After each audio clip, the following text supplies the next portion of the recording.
Aujourd'hui j'ai une sale tête et je suis crevée, mais on s'en fout parce qu'aujourd'hui je suis là, entre autres pour pallier à tout ça, en faisant un crash test de ces pinceaux-là. Ces pinceaux-là, c'est des dupes, des pinceaux de la marque Artist Brush, une marque qui est en train genre d'exploser sur Instagram, on voit que ça, tout le monde en parle, etc. Le kit Artist Brush coûte 400 €, le kit de la version chinoise coûte environ entre 10 et 15 € je dirais. Ceux-là je les ai reçus en cadeau donc je peux pas te mettre le lien dans la barre d'infos tout simplement parce que c'est pas moi qui les ai commandés. Au lieu de juste essayer de me maquiller avec ça, je vais faire moitié-moitié de ma tête. Donc moitié avec ces nouveaux pinceaux que j'ai encore jamais testés et moitié avec les pinceaux que j'utilise tous les jours et dont j'ai l'habitude de me servir. La partie maquillage quand je commence normalement c'est avec ma bébé crème. Je l'applique en temps normal avec un beauty blender mais aujourd'hui sur une moitié je vais donc tester le plus gros des pinceaux ovales. Et je sais que c'est encore une de ces vidéos où je risque de regarder beaucoup plus le retour caméra que l'objectif, simplement parce que j'ai pas de miroir derrière moi. Si je fais comme si je te regardais dans les yeux et que je regarde dans le centre de mon objectif, de 1, j'ai cette légère tendance à loucher, voire loucher d'un œil, ce qui est pire que tout, et je ne vois pas ce que je fais. Donc tester des produits de beauté c'est bien, avec un miroir c'est mieux, et quand on n'en a pas, et on se regarde dans le retour caméra, puis c'est tout, hein.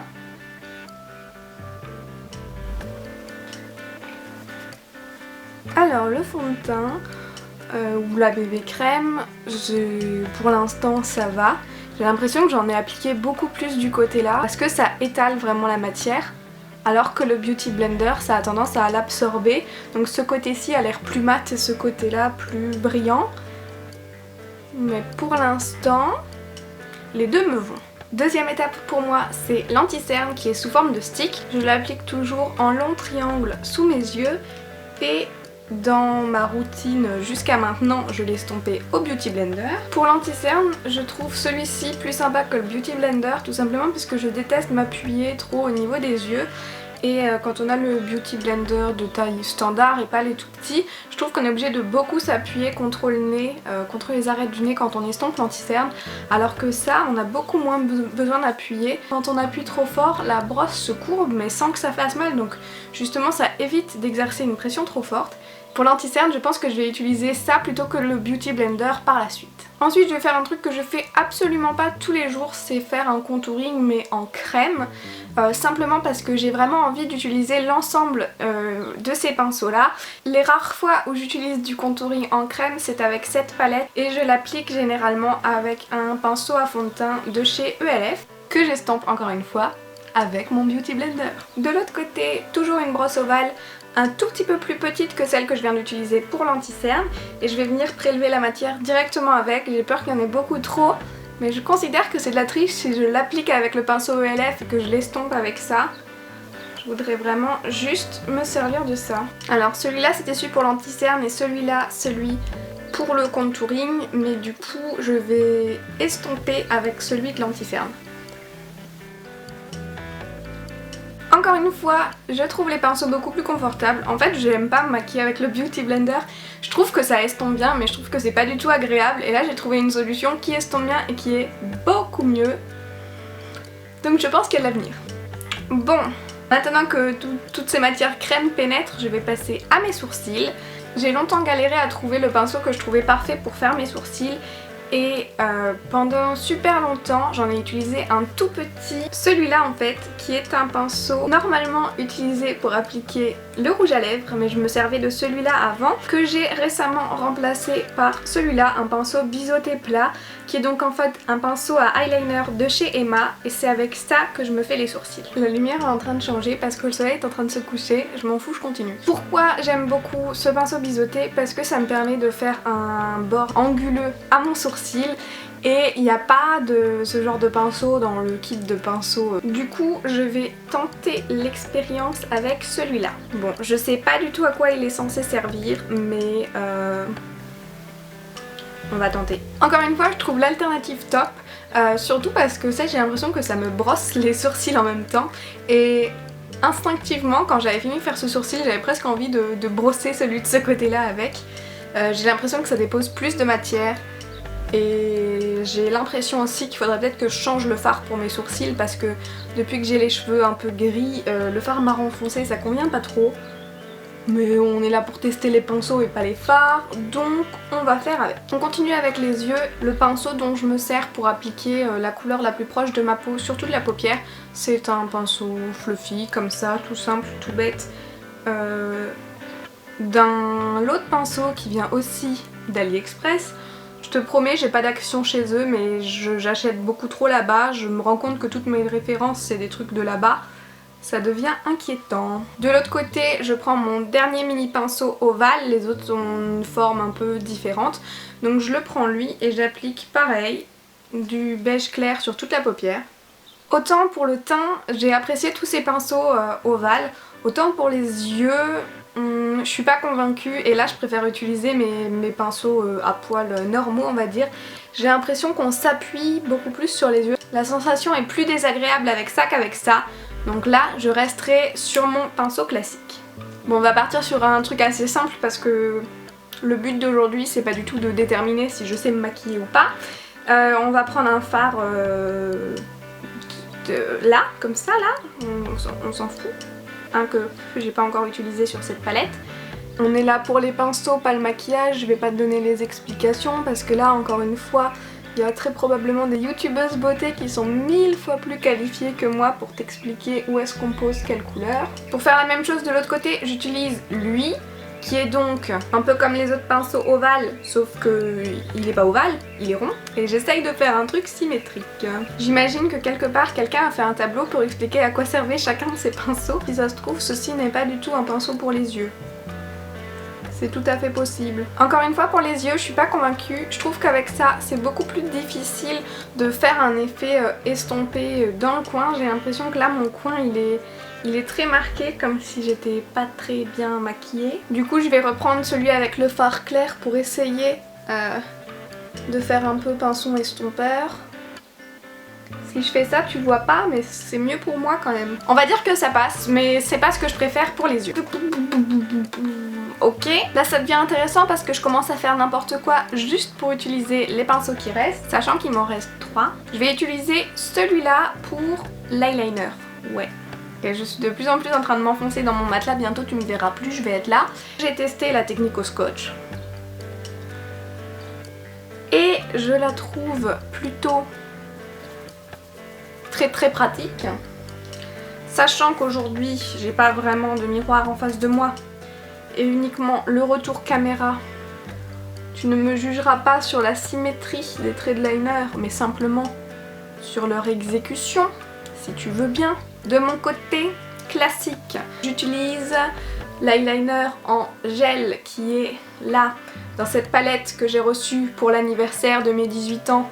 J'en ai 24, ça fait 6 ans, j'ai toujours pas jeté cette palette. Je pense que j'ai un sérieux problème. Et j'utilise le pinceau qui était fourni. Alors ouais, ça vend pas du rêve comme pinceau, surtout que de l'autre côté il a un embout pour le fard. Mais ça, c'est à peu près le seul truc qui fait que j'arrive à mettre mon eyeliner relativement correctement, un jour sur 3, quand j'ai de la chance. Je te répète une dernière fois qu'on n'est pas du tout là pour la symétrie aujourd'hui. Donc de mon côté normal, ça donne ça. C'est un trait d'eyeliner avec une grosse virgule que j'apprécie beaucoup.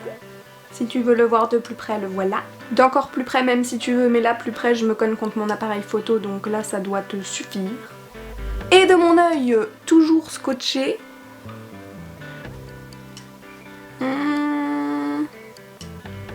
pour la virgule c'est pas trop mal. Je m'en suis foutue partout là sous le nez, mais on va dire que c'est pas la faute du pinceau. Techniquement c'est aussi un peu injuste puisque de ce côté là je fais ce que je fais tous les jours depuis des années, donc c'est des pinceaux dont j'ai vraiment l'habitude. Là je m'en sers pour la première fois. Je m'attendais vraiment à pire pour poser l'eyeliner. Après c'est sûr j'en ai foutu partout, mais ça voilà. Le même en beaucoup plus petit, ça aurait été génial pour l'eyeliner. Avec celui-là, enfin, franchement ça va, mais mon cœur n'est plus à prendre. Je resterai toute ma vie avec ce minuscule pinceau qui a fait largement trop d'années par rapport à ce qui était prévu. Mais c'est pas grave, je ne changerai pas mes habitudes pour l'eyeliner. Pour éviter de totalement me décrédibiliser, j'ai quand même enlevé ce que j'avais foutu partout. Est-ce que là tu devinerais que j'ai pas fait les deux yeux avec le même pinceau? Je sais pas. Hein. Il reste encore deux pinceaux pour finir et je pense que c'est ce dont je vais me servir pour faire le contouring et l'highlighting en poudre. Au moins pour les zones de détail parce que normalement j'aurais pris quelque chose de quand même beaucoup plus gros. Là je me suis dit que j'allais tenter un contouring du nez d'un seul côté. Éventuellement remarquer mon contouring des joues. J'ai l'impression qu'il est pas du tout au bon endroit. La lumière est trop bizarre, on dirait que je suis en train de me faire le contouring là, mais non, je suis bien dans mon creux de joue. Hein. Et pour highlighter ma face, un petit peu sur le nez, qui du coup est au milieu, mais c'est pas grave. Et là où la lumière tape, donc là où on met l'anti-cerne en fait. Alors je trouve que pour placer l'highlighter et le contouring, ça c'est génial. Par contre pour l'estomper, il faut quand même autre chose. Puisque je ne me souviens absolument pas si et si oui pourquoi j'ai utilisé ce pinceau, je vais prendre ça pour estomper ma face. De l'autre côté, j'utilise ce genre de pinceau pour le bronzer. Et la même chose en un peu plus plat pour l'highlighter. Et des deux côtés, j'ai bousillé mon liner. De ce côté-ci, je l'ai carrément tiré en utilisant la brosse et de ce côté-ci, j'ai carrément foutu un coup de pinceau dedans. Donc là, c'est vraiment indépendamment des pinceaux, c'est moi qui suis pas douée, c'est tout. De loin, on voit pas que j'ai massacré mon eyeliner, ça passe. Du coup, le dernier truc à mettre sur ma tronche pour avoir bonne mine, c'est du blush. Donc je vais réutiliser celui avec lequel je viens d'estomper tout ce que je viens de mettre. Et je viens de remarquer que j'ai absolument présenté tous mes pinceaux en me tapant sur le nez.